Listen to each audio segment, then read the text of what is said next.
முதலாவதாக ஆண்டவர் என் கூட எனக்கு துணையாய் நிற்கும் போது நான் வெட்கப்பட மாட்டேன். நம்பர் 2, இரண்டாவதாக கர்த்தர் எனக்கு துணையாய் நிற்கும் போது எனக்கு இருளை குறித்த பயத்தை மாற்றுவார். நம்பர் 3, மூன்றாவது ஆண்டவர் எனக்கு துணையாய் நிற்கும் போது சிங்கத்தினுடைய வாய்க்கும் நான் என்ன பண்ண வாயிலிருந்தும் நான் ரட்சிக்கப்பட்டேன். ஆமென் சொல்லுங்கள்.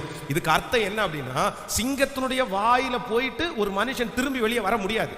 அது நடக்கிற விஷயம் இல்லை. ஆனா கர்த்தர் உங்களுக்கு துணையா இருக்கிறதுனாலே எவ்வளோ பெரிய ஆபத்துக்குள்ள நீங்க போனாலும் கர்த்தர் வாக்கு கொடுக்கிறார், திரும்பவும் உன்னை அதிலிருந்து நான் கைதூக்கி எடுப்பேன். இந்த ஜெபத்தில் இருக்கிற இந்த சத்தத்தை கேட்கிற யாரோ ஒருத்தர், இந்த ஆபத்திலிருந்து என்னால் திரும்பி வர முடியுமா?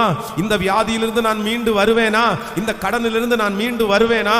இந்த பிரச்சனையிலிருந்து நான் மீண்டு வருவேனா?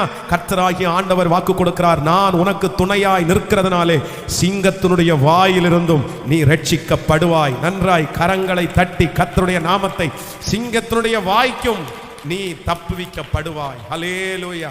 எவ்வளவு பெரியதா இருந்தாலும் கர்த்தர் நம்மை தப்புவிக்க வல்லவரா இருக்கிறார். இப்ப நம்ம எல்லாரும் ஜெபிக்க போறோம். எப்படி ஜெபிக்க போறோம்னா, இயேசுவே எனக்கு ஒரு கிருபை, நீர் என்னோடு துணையாய் நிற்கிறதை நான் உணரணும்.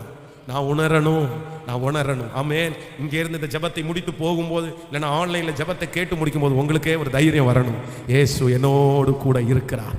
இயேசு என்னோடு, நான் தனியாக போகவில்லை, நான் தனியாக இல்லை, கர்த்தர் எனக்கு துணையாய் நிற்கிறார். எல்லாரும் அப்படியே தேவ சமூகத்திலே எழும்பி நின்று ஜெபிக்க ஆரம்பிக்கலாம். இயேசுவே நீர் எங்களுக்கு துணையாய் நிற்கிறவர். ஹல்லேலூயா.